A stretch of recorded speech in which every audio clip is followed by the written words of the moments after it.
Assalamualaikum warahmatullahi wabarakatuh. Hari ini kita akan melanjutkan materi kuliah Sistem Desain Analisis. Untuk materi hari ini kita akan membahas perancangan basis data. Namun demikian kita harus mengetahui terlebih dahulu tentang konsep dasar database. Nah, kita akan lihat apa yang dimaksud dengan basis data ini ya. Nah, sebelumnya kita akan lihat dulu ya bahwa basis data ini dapat dibayangkan sebagai sebuah lemari arsip. Jika kita memiliki sebuah lemari arsip dan bertugas untuk mengelolanya, maka kemungkinan besar kita akan melakukan hal-hal seperti memberi sampul atau map pada kumpulan bandel arsip yang akan disimpan, menentukan kelompok atau jenis arsip, memberikan penomoran dengan pola tertentu yang nilainya unik pada setiap sampul atau map, lalu menempatkan arsip-arsip tersebut dengan cara urutan tertentu. Lalu, mengapa kita melakukan hal tersebut? Jawabannya sederhana. Kita berharap agar pada suatu saat kita akan mencari data yang dibutuhkan. Kita dapat melakukan pencarian dengan mudah dan cepat. Basis data terdiri dari dua kata, yaitu basis dan data.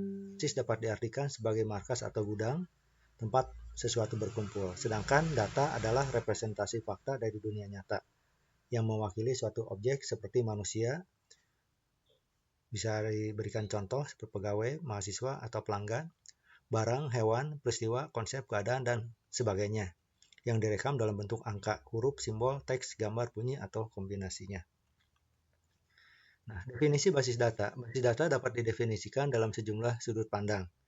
Yang pertama adalah himpunan kelompok data atau arsip yang saling berhubungan, yang diorganisasi sedemikian rupa agar kelak dapat dimanfaatkan kembali dengan cepat dan mudah.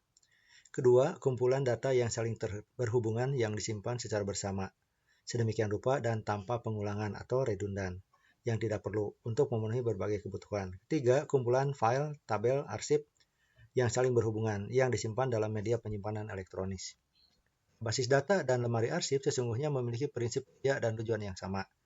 Prinsip utamanya adalah pengaturan data arsip dan tujuan utamanya adalah kemudahan dan kecepatan dalam pengambilan kembali atau dari data atau arsip tersebut. Perbedaannya hanya terletak pada media penyimpanan yang digunakan. Jika lemari arsip menggunakan lemari besi atau kayu sebagai media penyimpanan, maka basis data menggunakan media penyimpanan elektronik seperti disk atau flash disk atau hard disk. Hal ini merupakan konsekuensi logis karena lemari arsip langsung dikelola ditangani oleh manusia. Sementara basis data dikelola ditangani melalui perantaraan alat atau mesin pintar elektronis, sering kita mengenal dengan nama komputer. Perbedaan media ini yang selanjutnya melahirkan perbedaan-perbedaan lain yang menyangkut jumlah dan jenis metode cara yang dapat digunakan dalam upaya penyimpanan. Nah, kita lihat di sini ada gambar perbedaan ya antara lemari arsip dan basis data. Kalau konvensional disimpan dalam lemari ya, berarti nanti ada lacinya ya, ada data dosen, data course atau data kuliah, kemudian data siswa atau data student, kemudian data nilai, data fakultas kalau kita di kampus ya, berarti data politeknik ya, LP3I, kemudian data program studi. Kemudian kalau dilihat di sebelah kanan ini disimpan dalam basis data menggunakan elektronik atau komputer ya, ada file sama ya, file data dosen, file data course, file data student, file data nilai, file data fakultas, dan file data program studi. Nah, ini disimpan dalam sebuah hard disk. Kemudian satu hal yang harus diperhatikan bahwa basis data bukan hanya sekedar penyimpanan data secara elektronis dengan bantuan komputer. Artinya tidak semua bentuk penyimpanan data secara elektronis bisa disebut basis data. Kita dapat menyimpan dokumen berisi data dalam file teks dengan program pengolah kata, seperti misalnya Microsoft Word ya, atau file spreadsheet seperti Microsoft Excel dan lain-lain, tetapi tidak bisa disebut sebagai basis data. Kita dapat menyimpan dokumen di dalam file teks dengan program pengolah kata, tapi tidak bisa disebut sebagai basis data ya. Nah, karena di dalamnya tidak ada pemilihan dan pengelompokan data sesuai dengan jenis fungsi data, sehingga akan menyulitkan pencarian data di kemudian hari. Dalam basis data, yang sangat ditonjolkan adalah pengaturan, pemilihan, pengelompokan, pengorganisasian data yang akan kita simpan sesuai dengan fungsi dan jenisnya. Operasi dasar basis data. Dalam sebuah hard disk atau disk ya, basis data dapat diciptakan dan dapat pula ditiadakan. di dalam sebuah disk dapat pula menempatkan beberapa atau lebih dari satu basis data. Sementara dalam sebuah basis data dapat menempatkan satu atau lebih file tabel. Pada tabel atau file inilah yang sesungguhnya data disimpan dan ditempatkan. Setiap basis data umumnya dibuat untuk mewakili sebuah semesta data yang spesifik. Misalnya ada basis data kepegawaian, basis data akademik, basis data inventory, pergudangan, dan sebagainya. Sementara dalam basis data akademik misalnya dapat menempatkan file mahasiswa, file mata kuliah, file dosen, file jadwal, file kehadiran, file nilai, dan seterusnya.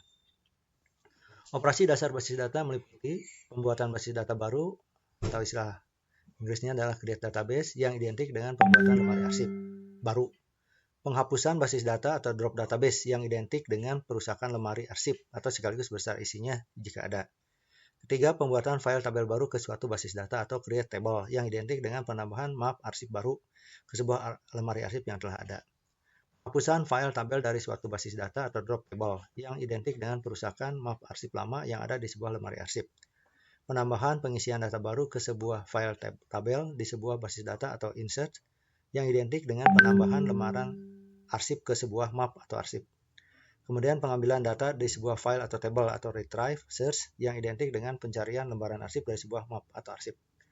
Pengumpulan data dari sebuah file tabel diupdate yang identik dengan perbaikan isi lembaran arsip yang ada di sebuah map arsip. Penghapusan data dari sebuah file atau tabel atau delete yang identik dengan penghapusan sebuah lembaran arsip yang ada di sebuah map arsip. Operasi yang berkenaan dengan pembuatan objek basis data dan label merupakan operasi awal yang hanya dilakukan sekali dan berkala ya, dan seterusnya, dan berlaku seterusnya. Sedangkan operasi-operasi yang berkaitan dengan isi tabel data merupakan operasi rutin yang akan berlangsung berulang-ulang dan karena itu operasi inilah yang lebih tepat mewakili aktivitas pengelolaan atau manajemen dan pengelolaan processing data dalam basis data. Nah, objektivitas data basis data secara lengkap pemanfaatan basis data dilakukan untuk memenuhi sejumlah tujuan atau objektif. Sebagai berikut, kecepatan dan kemudahan atau speed, efisiensi ruang penyimpanan atau space, keakuratan, akurasi, ketersediaan availability, kelengkapan completeness, keamanan security, keamanan pemakaian, kebersamaan pemakaian atau shareability. Nah, manfaat basis datanya berikutnya adalah kecepatan dan kemudahan atau speed. Pemanfaatan basis data memungkinkan untuk dapat menyimpan data atau melakukan perubahan terhadap data atau menampilkan kembali data tersebut dengan lebih cepat dan mudah daripada jika menyimpan data secara manual.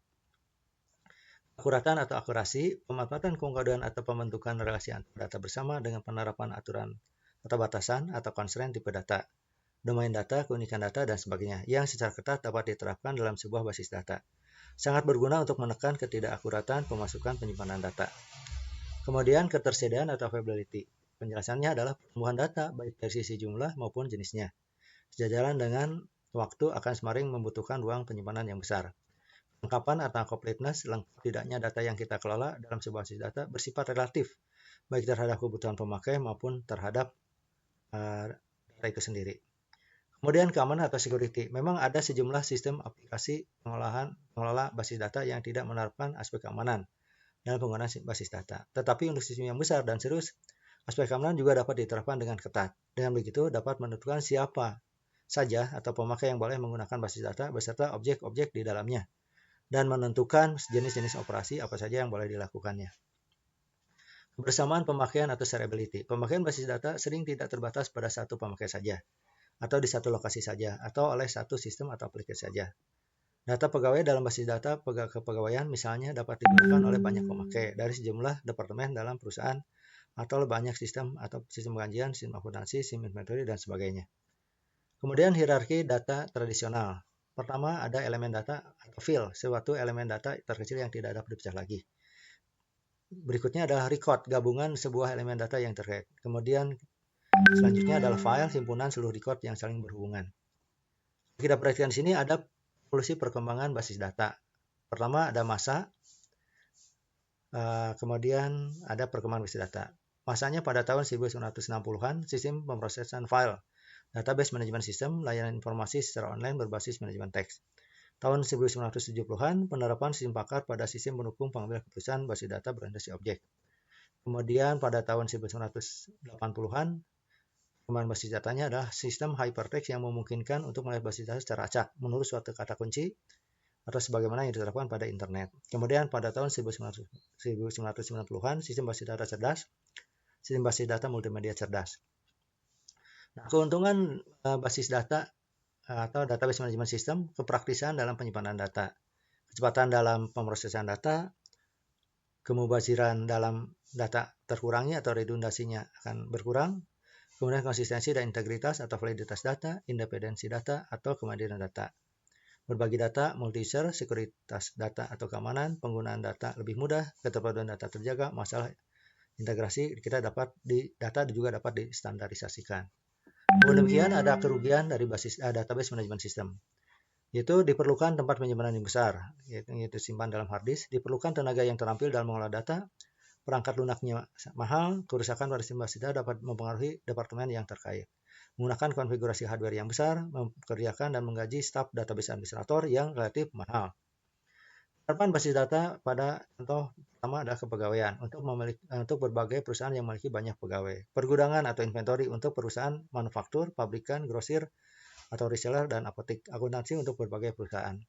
Perbankan dalam melakukan pengelolaan data nasabah, data tabungan, data pinjaman, pembuatan laporan akuntansi, pelayanan informasi pada nasabah atau calon nasabah, dan lain-lain. Kemudian asuransi dalam melakukan pengelolaan data nasabah, data pembayaran, premi, pemrosesan, pengajuan klaim, asuransi, dan lain-lain. Kemudian rumah sakit dalam melakukan pengelolaan histori, penyakit, pengobatan pasien, menangani pembayaran, perawatan, dan lain-lain. Nah, ini merupakan slide terakhir. Jadi saudara, kita lanjut lagi ya. Ada penerapan basis data. Itu reservasi untuk hotel, pesawat, kereta api, dan lain-lain. Kemudian layanan pelanggan atau customer care untuk perusahaan yang berhubungan dengan banyak pelanggan. Nah, ini materi hari ini tentang perancangan biasa fokus pada konsep basis data. Terima kasih atas perhatiannya. Assalamualaikum warahmatullahi wabarakatuh.